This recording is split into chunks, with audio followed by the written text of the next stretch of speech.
Thank you. All right, everyone. So welcome to our last meeting of the Connections course, which is meeting number 4. Hello to Wendy and Michael and Liz. Thank you for coming. I know a few people weren't able to make it, but they did ask for us to remember to record it so that we could share that with them for our last meeting. So we wanted to first, say thank you to everyone and celebrate that we've made it through the course. It's been several months, I know, and we've kind of spread it out, but we wanted you to have time to do some of the work and think about planning with your team, whether you're piloting this year or next year, if that is your choice. I am hopefully excited to be able to hear from one person's experience with starting piloting, and that will be nice to hear how that went. So hopefully we can hear that in a little bit if Liz is able to share. Not to put you on the spot, but I tried to give you a little heads up yesterday. All right, good. So we are going to share about what we've done and some successes that have happened along the way. So our agenda today is we're going to talk a little bit more about some of the other considerations for conducting a screener, and hopefully you can take that with you into your next year. We are going to review that data template in a little bit more detail and go over some interventions that we've tried, so that Burville has tried, but we also want to hear from the rest of you about any interventions that you might be using or you might be thinking about using for next year. And then we're going to talk a little bit about some of the final course pieces, such as the glossary. There's an intervention menu and activity completion so you can get your certificate.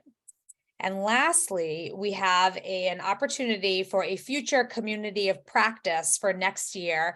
If people are interested, we have offered this in the past for people who are thinking about actually doing their pilot next year. It might be nice to get some support. It wouldn't be a formal course, and we'll talk more about that at the end of today's meeting, but it would be more of an opportunity to get together and talk about how it's going and get some support from us. All right.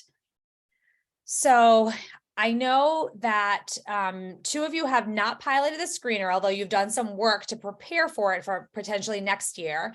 And one of you did start piloting or start getting ready to do it for this year.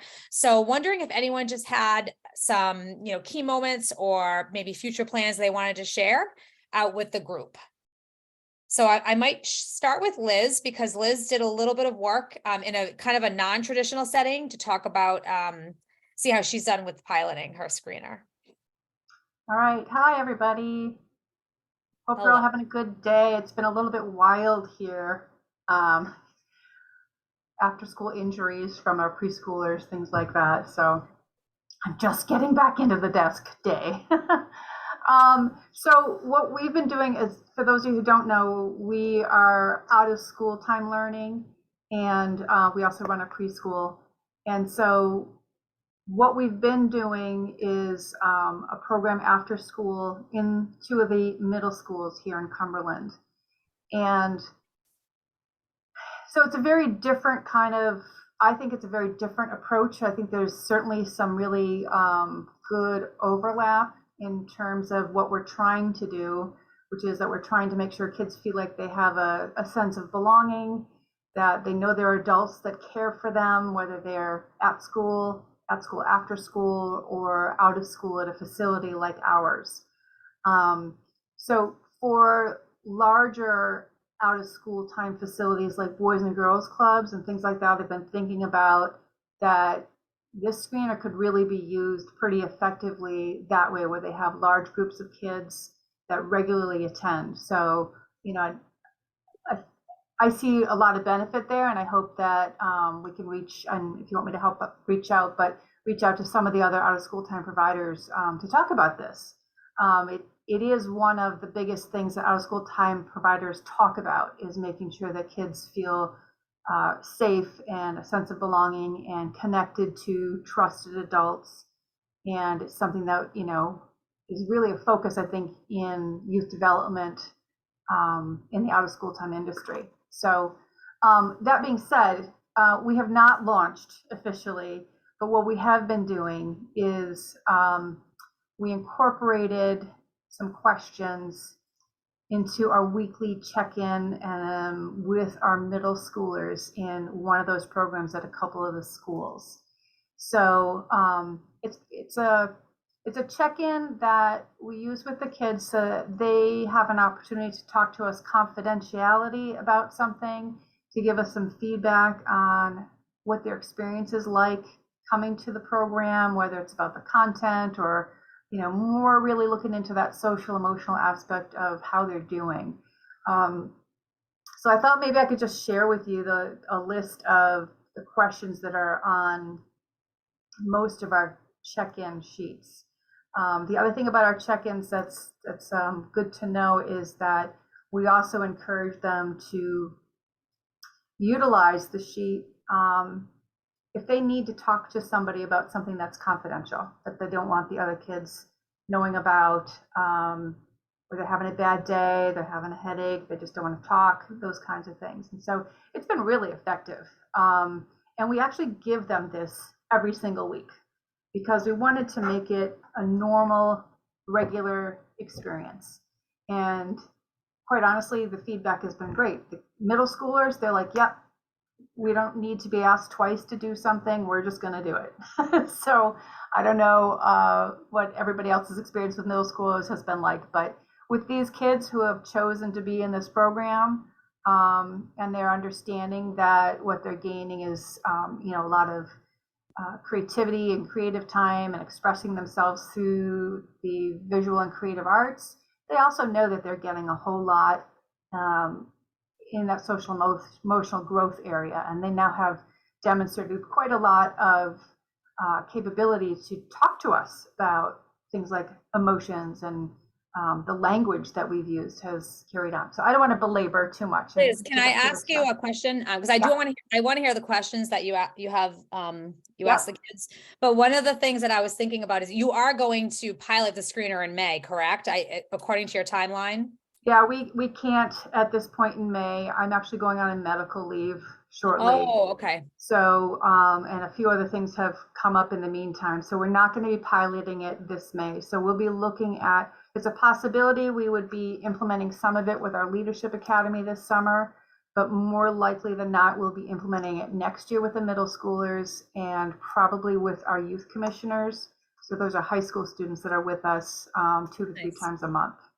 Okay, so what you're doing right now, though, is perfect, kind of prepping the kids, starting talking about connections, emphasizing the importance of connectedness. So I would say you're right now, you're kind of like building that buy-in and the awareness about how connectedness is important, so that when you do measure it, you probably will have, I mean, not that you didn't do a pre and post, and that's not the point of this, but you probably will have more students talking about connections because you've actually built that buy-in and that conversation, which is nice. Right. And we do have like a community mapping project that we're planning for one of our follow-up weeks in the coming months with some of our facilitators. So, but what's different for us is, you know, that we have completely different groups of kids. Yeah. So next fall, we've got to get buy-in again from that particular group. So we start out with any given group that where this underlying focus is on social emotional well-being. We start out with that language right away. Mm-hmm. And so we'll continue to be doing that. So we're doing that in 1 week long camps. We're doing that in programs that are happening throughout the school year. So so I know some of this isn't really about the connections, but I thought I'd just share the questions with you. So they check off, there's a box, it's a grid. We ask them for their name, their preferred name. How are they feeling in general today? We provide them with some options to circle, and how are they feeling about being with us after school? And then we have a grid where they check off how they're feeling about, if they feel good about themselves, they care about their schoolwork and their school, if they're expressing themselves in healthy ways, if they feel valued and appreciated by friends, family, and teachers.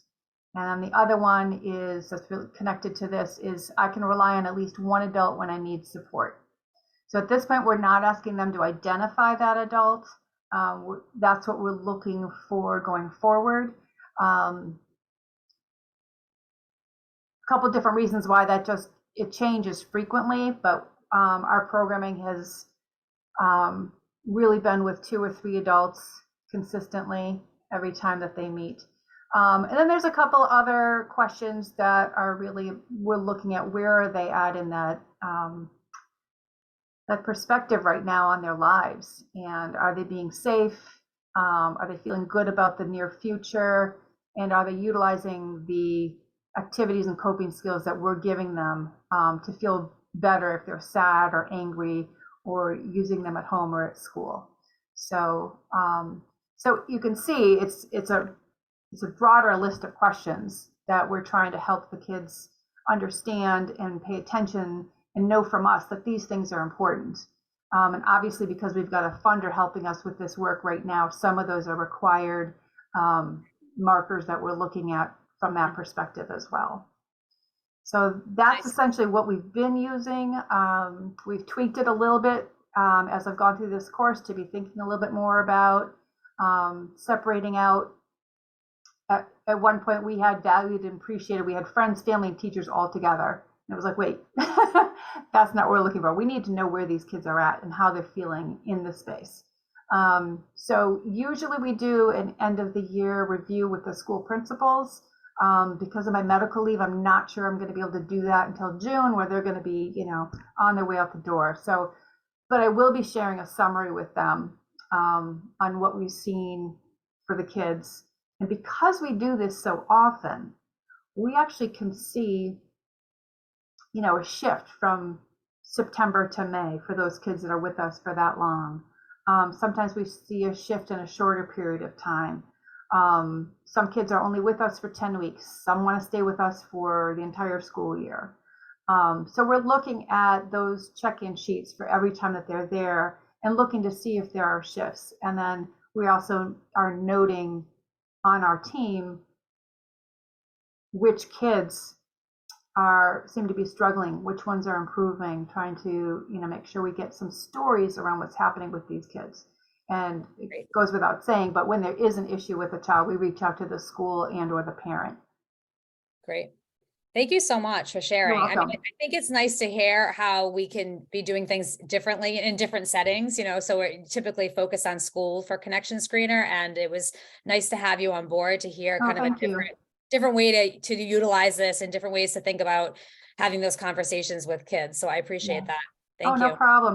It's been a pleasure. I think, one of the things that we've been talking about in Cumberland, the mayor's office and I for quite some time is, that it's really not just the schools, right? It is the after school community and the neighborhoods and everybody else that's needs to be on board with helping our kids, right? So whether it's your school bus monitor, the local librarian. Sure. All of those Connection Screener, we've used, and some of you, if you do pilot next year, you may see students name people in the building that you wouldn't expect. We have bus monitors being named, we have lunch ladies being named, we have custodians being named. It's not, just that your typical educator in the school, like a teacher or TA. So it is nice to see that as well. Yeah, and it's exciting, and for just from the perspective of us as out of school time providers, we love it. We love hearing about their favorite teachers and, what's happening with them. And we're in a really unique position because we're working with small groups of kids and we get to know them pretty well. And it's exciting, and it's exciting to be part of their growth. Well, thank you for sharing. You're very welcome. Let me know if you have any other questions. Thanks. So it's nice to hear from other places and see what they're doing. I appreciate that. And the rest of you, we'll have a chance. I just want to get to the next slide because probably some of the questions that are going to be coming up as we're talking about the remainder of the connections piece I might answer here. So when we're thinking about actually screening, and I know Pontigansett is thinking about doing this next year, I believe. So I noticed Wendy joined, the other Wendy joined. Hello, welcome. And I know North Smithfield, I know Mike, you've been partnering with them, but they also are thinking about doing it for next year too, and have sort of a plan and a timeline. So I wanted to go over, and the rest of the folks that were able to make it as well do have plans for next fall. So I wanted to go over this slide. Again, I think we previewed it in the last meeting, but when we are looking at connection screener and we're collecting all this data, we have to really keep in mind this decision making, the database decision making. After gathering all the information, we want to do something with it. So I'm really going to emphasize to you all, if you do pilot the screener, and I've said it a number of times, it's a good idea to pilot it with a smaller group, not to start with the whole school right away. And when you do that, and because you may have a smaller, like a less data than the whole school data, you're able to really make these good decisions. You're able to look at all the data that you have and follow up with the students who are saying they don't have connections.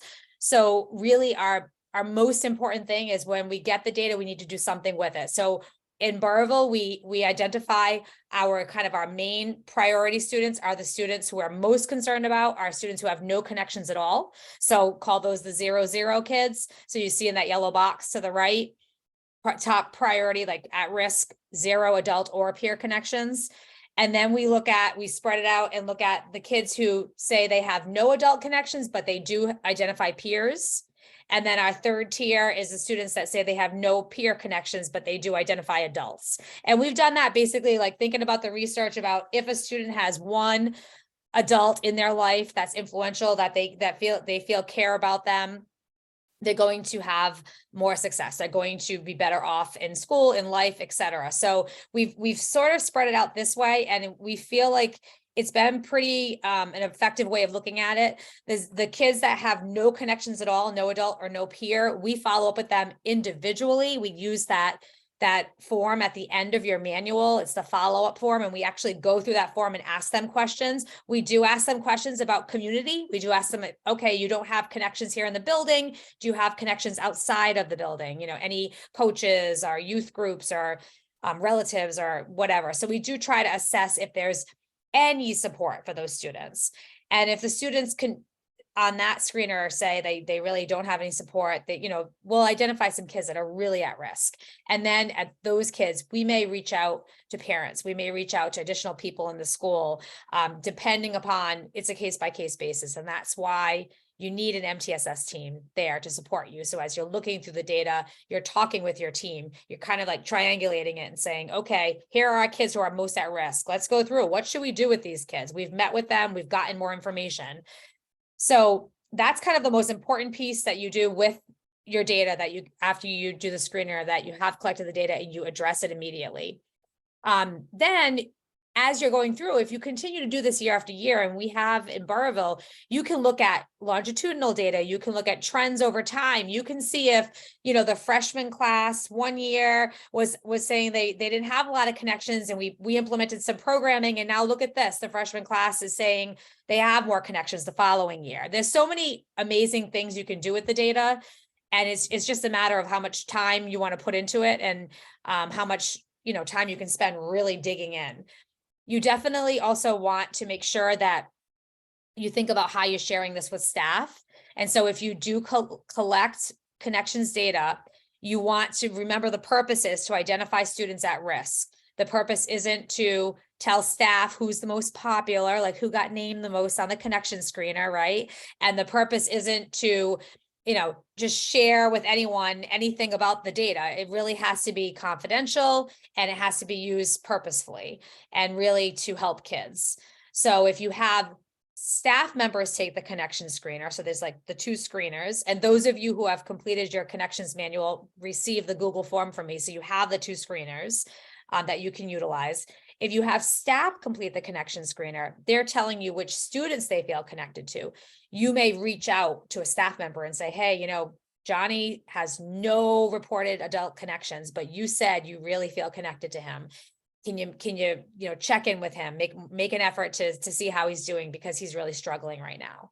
So that's an example of how I would share the data with a staff member. They care about the kid. They named him on their screener. I'm going to let them know that the student is reported they have no connections. Sometimes it can be a tough conversation. I will admit it. Some people get a little bit, not upset, but they might take it personally when they say, oh my gosh, they said they have no connections. I talk to them every day. So sometimes it can be a tough conversation. And, we have to remind people it's not about you. It's about this, what the student reported at that time. And, how can we help the student feel more connected? Any questions about this? There's a lot of information here. When you have the data and you're really looking at it as a team, probably more questions would come up, but anything that you have a question on? Yes, Liz, I saw you raise your hand. Yeah, I just wanted to jump in and say that I think the vocabulary is really key. The kids don't know what we're talking about. What do you mean connections? Which is why we decided to go with language around, do you have a trusted adult? Right? Yep. Because So they that don't know is what part of, connections mean. yeah, good point. That is part of the connections activity that we do. So as in the manual, one of the activities was thinking about how are you introducing connections to students? Right. So we use the word connections because we've already established that within our school. We have had those discussions. The Right. teachers talk about it all the time. And when the freshman class comes in, they have that activity right away in their advisory before connection screener, reminding them what is a connection, what does it feel to be connected? We use the word trusted adult within that activity. Yeah, okay, that's great. So it depends on, how you're prepping the kids too, and the teachers. They all have to be prepped, really. Wendy. I just wanted to kind of piggyback on that. In a lot of what we do in like the school-based mental health side of things and like suicide prevention, just the importance, I think, of doing this long before you get to the screening question, because sometimes what happens is when that is provided afterward, that clarification to kids is provided afterward, it's actually really invalidating. So if kids provide an answer and then we're like, well, what did you really mean? It can close them down. They're like, well, I told you what I meant, and it can be the adult perception that they're not really answering the question like we wanted them to, but it's just not as helpful as having those conversations like early and often. Right. And then kind of clarifying before it comes to the time when we're asking them to kind of rate where they fit. Right. And that is why we have all that prep ahead of time. We have the buy-in, we're building the awareness, we're having the connections activity. And then even within the connections instructions, as you're creating that manual, the connections instructions, it's the way we wrote our instructions. It says in there, what a connection means. You can identify, any trusted adult in the building. It could be, there's examples given. Even on the screener itself, there's a little definition of these are people that you can trust, you can go to if you have a problem. So we really emphasize it, and as many places as we can. I know, depending upon the school and the contract, we can't force advisors to do the activity and, really engage in everything. It has to be a voluntary piece. But if you build in enough information and just building in that support and that awareness, getting the teachers on board helps. At this point, I would say, 98% of my faculty is on board with it, and they do the activity and they talk to the kids about it. We've been doing it for years. When we first started, that probably wasn't the case. We had a lot of people who were iffy about it. They weren't sure. They had to kind of see how it went.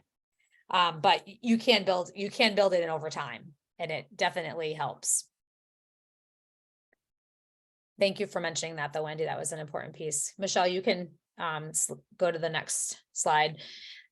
I've kind of already talked about this in the first slide, but this is just sort of a refresher for everyone that when we're looking at the data, we really are using a team approach. We're identifying the kids most at risk. And here's just what we do for the kids that have reported 0 connections, no adult and no peer connections. We alert their advisor, we alert their guidance counselor, we meet with them individually. For the students who report no adult connections, but they have peer connections, we at minimum will alert their advisor, because our advisories meet every day. So the advisory teachers stay with the kids for 4 years every day. So they're seeing those kids. They've got their eyes on those kids all the time. I have stories where we have alerted an advisor that a student reported no connections, and that advisor has made more of an effort and just kind of, hello to the student, remember the student's birthday, checked in with them about their weekend a little bit more. And it has really made a difference for our students. We had, I think it was in the first course, a student who wrote a note to their advisory teacher that said, like, I am graduating because of you. You've made a difference in my life. And that advisory teacher worked hard with that student because they reported no connections their freshman year. And she then said, this is going to be like, my goal is to get this student to feel more connected here in school. So I'm sure there's many more success stories like that. We don't always hear about them, but this student actually wrote the note, and we made sure we got in touch with her and got her permission to post it in our course, because we felt like it was, it was good. It was good feedback, and just that qualitative information is really nice to have, because you don't always get that. You don't always know who you helped. And then no peer connections. We've done all kinds of things for no peer connections. We've done groups before where we've identified students who reported no peer connections and put them together in a group, like a social skills group, or we've had a stress management group before. We've really tried to help those kids connect with others, and maybe it's even through clubs or activities in school, trying to get them more connected, to be able to interact with their peers. So we have looked at this a little bit before. I think it was in our last meeting, we previewed this. And I just want to show you, you are all able to download this spreadsheet from the course, and just a blank spreadsheet. There's a lot of information in that spreadsheet. You don't have to input, your team needs to decide what you want to put into a spreadsheet when you collect the data. We used to collect a lot of demographic information and do all this analysis, but that was when we had University of Rhode Island students helping us. We do not have that anymore. So we really put in basic information. So a data spreadsheet for connections might look like this, where you just have the student ID, their advisor, the year of graduation, and then their number of adult connections, which is in pink, and their number of peer connections. And then in between those two, we actually coded the adult names. I highly recommend, if you do the screener, do not put all the adult names on one spreadsheet, because when your team is looking at it, you don't want it to look like a popularity contest. Like, oh, look, I see Mr. Smith's name and all these students. You don't want that. So if you have numbers, if you want to look at a spreadsheet with a team like this and you have numbers, it's way easier. No one knows whose number is what. Or you could eliminate the adult section, just put number of adult connections and number of peer connections, and look at it that way. And then if we identify someone that we're really concerned about and we might want to know who they named, we can go to that master spreadsheet. We, meaning like the one person who has it, could go to that master spreadsheet and get the name. So as an example, ID number 8. ID number 8 has 0, 0, right? No adult connections, no peer connections. That student is obviously going to be most at risk. We want to find out who that student is and meet with them. In addition, the blue section is the staff who named that student. No staff named that student either. So this is a student that we really are going to make sure we follow up with. If you look at, say, number 14, you see again, the student reported no adult connections and no peer connections, but 2 faculty or staff named that student. So now those 2 numbers over there, number 60 and number 172, I want to figure out who they are, because I'm probably going to ask one of them to meet individually with the student to do that follow-up screener, because that staff member named them. They said, I have a good connection with the student. And I also want to let those 2 people know, the student's feeling disconnected right now. It's great that you have a good relationship with them. Maybe you can check in with them and see how things are going. So this is only 19 students here, and there's so much information. So when I emphasize that you want to start small, you want to start small. The whole freshman class, if you were to start with the whole freshman class next year, that's small. I mean, and it's not really that small, right? It could be like 100, 200 students. It's a lot of data to be looking at and to be trying to make some informed decisions about.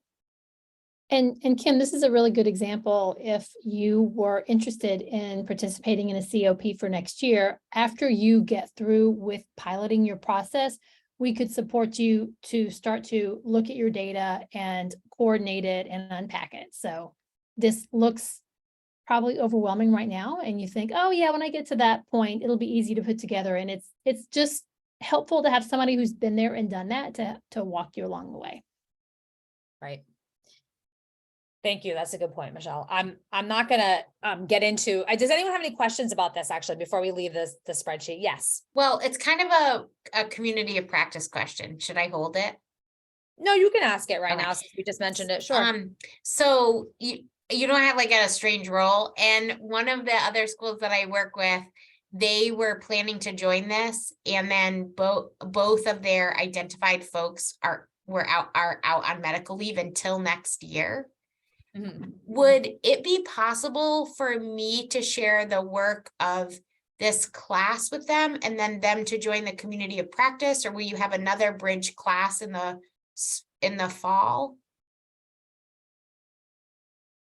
Michelle, I know what you think. Go ahead. You can A answer lot that. of questions there. No, but good ones. Yeah, our goal, Tim and I, our goal is to help support the implementation of the screener in schools across the state. And so that could be, we try to think about the best reach to get the most people who are at the same place at the same time. Mhm. But we're open to potentially some unique scenarios. So I think maybe this is a conversation we could have at a separate time. Awesome, And thanks. figure this out, because we do want you to be able to, you've put in a lot of hard work. We want you to be able to implement it. And one of the things we're going to say at the end is you can't do it alone. So we need to figure out the best way to get your tribe on board. Thank you.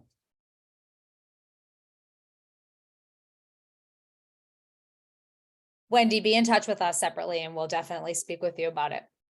We want to support everyone. And I know Ponegensett has also had other folks who took the course in previous years too. So it's nice to be able to get everyone together. This is just an example of that follow-up survey I had mentioned. As a reminder, it is in your, sorry, I have a distraction here.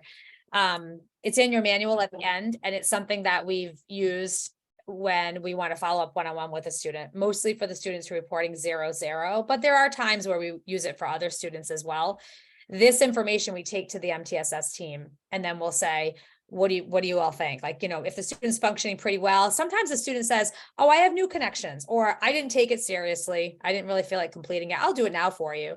That's different than a student who says like, no, I really don't have connections here. So we'll bring this information back to the team and discuss any additional interventions for these students. Oh, go ahead. Can I ask another question? So where is that information stored? Those like that form, that follow-up form, where do you guys keep it? Yep. So good question. So I would keep it with the person who is the point person of the connection screener in the building that you're doing the screener. So for instance, I have it. So I have a locked drawer, file drawer. It's all my connections information from every year. And it just has the follow-up screeners. Like I'll have, by year in there, and it's locked. And I'm the only one who has access to it, myself and my intern. And then after, once students graduate, I shred. So I don't keep it forever.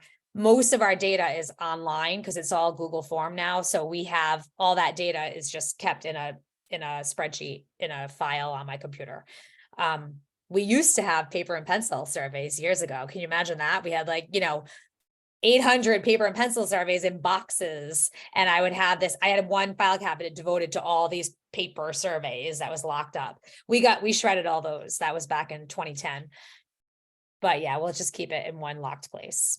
It's really important to have a point person. That person should obviously be confidential and, keep all the information and sort of be that person who has the master spreadsheet, who can look at all the names if needed, right? But not share it with the whole team. Thank you. That's really helpful. Yeah, no problem. All right. Any other questions about the data?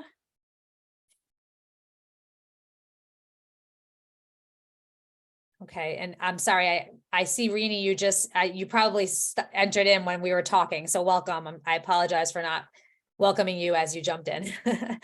All right, so now we're going to talk a little bit about interventions, and I know you haven't necessarily utilized the screener and thought about interventions for the screener, but I am interested to hear any types of social emotional interventions that are being utilized right now in your schools or in your district, or even informal things that you're doing to support students. So I'll go first as an example of something that we're thinking about doing next year. This is going to be new, Michelle, so we haven't even talked about this yet, but we are adding this year we added a focus hour into our schedule. It only occurred maybe twice a quarter where we would have 1 hour built in. So the schedule, all the classes were shortened a little bit. And then we had 1 hour of what they called Bronco Focus Hour, which was an opportunity for students to meet with teachers for individual academic support and intervention.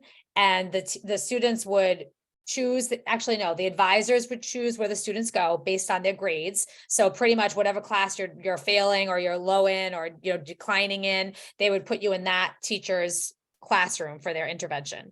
And it was just additional support to meet with the teacher, make up work if you're missing work, etc.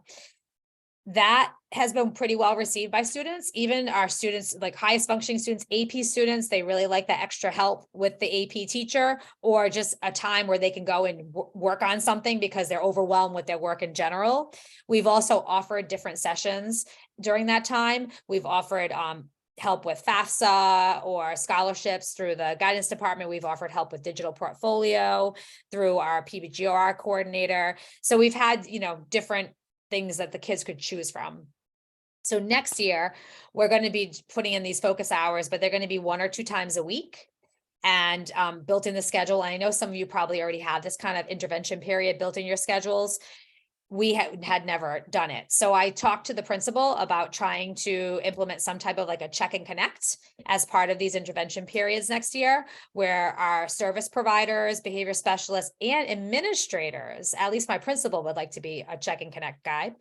And sort of it's going to be informal because we haven't been formally trained in the process, but we're thinking about getting something like, not something written up where here's how Check and Connect sort of works with kids and identifying kids that may need that type of individualized assistance and be able to check in with their trusted adults. I'm not sure how it's going to work yet, but I definitely want to incorporate connections data into this so we can identify students maybe that didn't have any connections, and even look at students maybe with some executive functioning difficulties and no connections, and try to connect them with someone who they can meet with and kind of, go through, okay, what are your grades looking like? What assignments are you behind? How are you doing in this club? How's this going? Just in kind of an informal type of thing, but maybe have it laid out a little bit so people actually have a plan that they can use when they're meeting with kids. That is an idea for next year, and we will use our connections data from this year to identify some students for those types of interventions. So I wanted to share that out. Does anyone have anything that they're doing or thinking about doing that might be something you'd like to share with the group?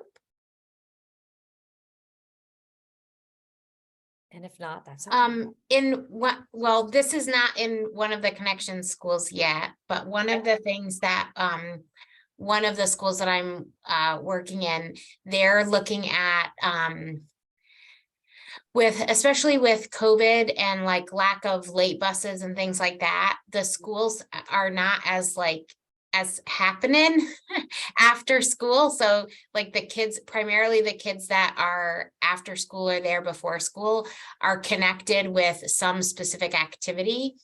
And so I had put it in the classroom, although I just got to it today, that and I think there is an official like kindness crew like the product out there, but like just this idea of like a kindness crew, which is kind of sort of like an after school, before school activity driven group. Like sometimes it's project specific or that welcomes anyone, and you don't have to like join and belong necessarily throughout the whole year. Something that kids could come and go to that really offers like a variety of activities. So you can get kids who may not be athletes, may not be musicians, and that they don't have to feel a pressure, or their family. In our area, transportation is a big issue. So a lot of kids don't commit to activities because they can't commit every day.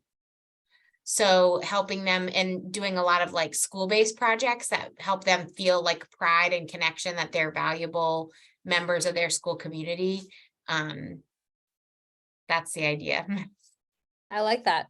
That's a great idea. We are, Wendy, having the same problem, by the way, at the post-COVID, I don't know, days where kids don't want to do much and they're not getting involved in activities as much. We've had a decrease or a decline in enrollment in clubs. And that also is coupled with the fact that we don't have late buses because of lack of drivers. So I think it's kind of a twofold problem, but we have seen the same thing. So I like that idea. That's a nice way to get a club going that, you don't, that piece about you don't have to commit every week, because it's hard. It's hard for students to be able to, commit to doing something every single week or belonging, like you have to go to this club. I like it. I can share Sure. something else that is happening.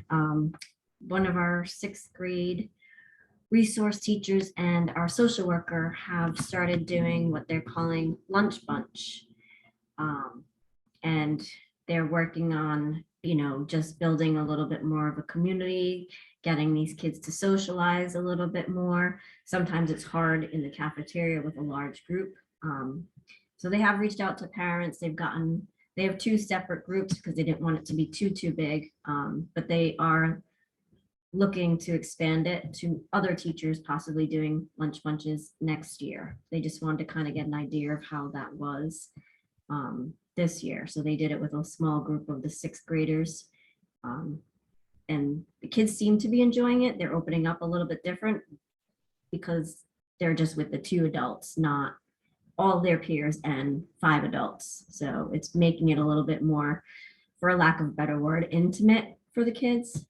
Nice. So that was something that they have been working on getting going and have been doing it now for almost a month. There's 2 That's separate great. groups. Yeah, that's great. And that's something that even for connections and intervention for connections students that lack peer connections, you could get them into a lunch bunch group. It might not be all the kids. It might be a couple of kids that lack connections, a couple of kids that for whatever reason, are in the group for another reason. But that is a nice way to do things. I think middle school lunch bunch seems to be something that is cool to go to. I don't know about high school level. I think most kids there are some kids that don't want to be in the cafeteria, but a lot of them want to socialize with their peers at that time. But I do like that. It's a nice idea. Thank you for sharing. Along those lines, I know in actually both high schools that I'm in, there's been a lot of attention on alternate lunch spaces. Yeah. For Yeah. adults available for high school. And I think that that's pretty cool. Like, so the kids are left alone, but there's someone there. Yes. So That's why I hesitated when I said, well, not all of them like being in the lunchroom. yeah. Some don't want to be, they don't want to necessarily be in a group and talk, but they don't want to be in Right. that loud cafeteria. Or they want their group, but they're like somewhere Yeah. they're not supposed to be. So they've Yeah. we've actually seen like they're starting to try to increase those places where people might have some more, maybe just not like so overstimulating. Yeah. Yeah. I like that idea. We'll have to talk about that more sometime too, because we struggle with that. All right. And then the next slide, I just wanted to remind, actually we talked a little bit about the check and connect piece, but these are some of the interventions that we have used. We've already talked about some of your interventions, but we do have a newcomers program for students new to the district. And that's been really nice for kids who come in and don't know anyone. So we actually have newcomers groups where we meet with the new students, and it's sort of a support group because they're all in the same boat, having, being new students and new to the community. And then we also have a parent group that we do, like a breakfast group for the parents. It just meets one time, but it's more as an introduction to the high school and the community. So we have been funded through a grant for the past about 8 years. We get a little bit of money for food, and food brings people together usually, right? We tell kids, we'll have food and snacks, and they want to come to the group and meet others. So those are some of the things that we've done. We also have Take Space. It's not really a program, but it's just kind of a accommodation that we give to students who might need to step out of the room due to anxiety, or they get overwhelmed, or for whatever needs they have. We have a Take Space card, and then they can actually use that and leave the classroom and go down to the guidance office. And then the secretaries have a list of teachers that the student has identified that they feel comfortable talking to, and they will call the list until someone's available to meet with them. And then they'll debrief with that person and then go back to class. So that does emphasize the trusted adult, because they have to identify, up to 5 trusted adults that they feel comfortable with. And then those are the people that are called. Yes, Wendy. So many questions. Sorry, so many questions. That's So okay. that's their identified. I love that idea. So that's separate and apart from their connection screener. Yeah, oftentimes those are the people they put on their connection screener too. We find there's a lot of overlap, but when a student gets a take space card, like typically I will sit down with them or the guidance counselor and say, okay, like who would you like to see when you take space, you know, up to 5 people, and they'll name up to 5 people. So it's separate. Yes. It's like when we So decide it's- they're getting a take space card, we ask them personally, who do they want to talk with? Okay, so it's kind of like a tier 2-ish intervention. Yes. It's a small group of kids who have like this need to take space. Yep. Oh, that's cool. Yep. That's how we use it. Exactly. All right. So the new activity in this last section, there is an intervention menu, and it is a glossary style where we're asking you to go in and think about some interventions you use. You could talk about something that you talked about here in the course or here in this meeting, and just describe the intervention briefly and for who it's most appropriate. It could be any kind of intervention. And then, you know, who is responsible for that intervention in your school or your district. The nice thing about this is that we're building a menu of interventions, so you can actually go in and see what other people have mentioned as interventions from past courses, right, Michelle? We have all the past courses. I will have to double check. I think so. I would have to double check. Okay. I'm pretty sure that we have it. If not, we can certainly find a way to share with you what other people have said. But our goal was to pull this together, and so that there are a number of different interventions and people can read through them and go, oh, I like that idea. Like, you know, like that take space piece. Oh, that's kind of a neat idea. I hadn't heard about that. This is really the meat of this, is really getting to meet people, hear their ideas, hear what's going on in other schools, so that we maybe come up with some new ideas for interventions that we can use in our school. And really you got to share with people, right? That's the whole point, is trying to share and collaborate with others. So we hope that will be helpful for you, and we'll keep building upon it. And so this was just go something ahead, Michelle. I wanted to make sure that I went over with everybody, is that in order for you to get your certificate for the end of the course, you have to have completed all the activities that we've designated as required. And you can identify those because to the right of the name, you'll see a box. And if you see a box with a check mark in it, that means that you've done it, you've met all those requirements for completing that activity. If you see an empty box, then go back to that activity and make sure that you've completed all the steps for engaging in it. For some of them, you just have to read content or watch a video. For others, like the connections manual checklist, there are tasks that you have to do. And then once you've done them, Kim comes along behind and she checks off to confirm that you've done them, and then your activity is complete. And let me say too, one of the activities in that connections manual checklist is piloting the screener. We know you're not piloting the screener this year. I will check off that. Once you've done the actual manual pieces, there's like 4 pieces of the manual that you create to be your own. And some of it is just copy and paste and change the wording to make it fit your school. Once you've done those activities, I will check off the pilot. Like, you're prepared for the pilot, you just haven't done it yet. And that's totally fine. We're not going to prevent you from getting your certificate because you didn't get to that point. And if you're having any problems with it not working, please send me an email. You don't have to go through the help desk. You can just send an email to me directly and I can help you through whatever problem you're having. Thanks, Michelle. So I think you just talked about this, Kim, though. Yes. Okay. So I forgot we put this in. So that's what I was talking about. When you look at the connections manual checklist, that last piece. So really there's 5 things for you to do. One is the timeline, which most of you have already done. And then the next 4 are just the individual email, the connections activity, another like memo to a faculty, and then the screener instructions. And once you've done those, I can see them in your manual. I'll check them off, and then I'll check off that you completed the screener, even though maybe you haven't gotten there yet. You're prepared to do it next year. So helpful reminders as you're thinking about your plan for next year.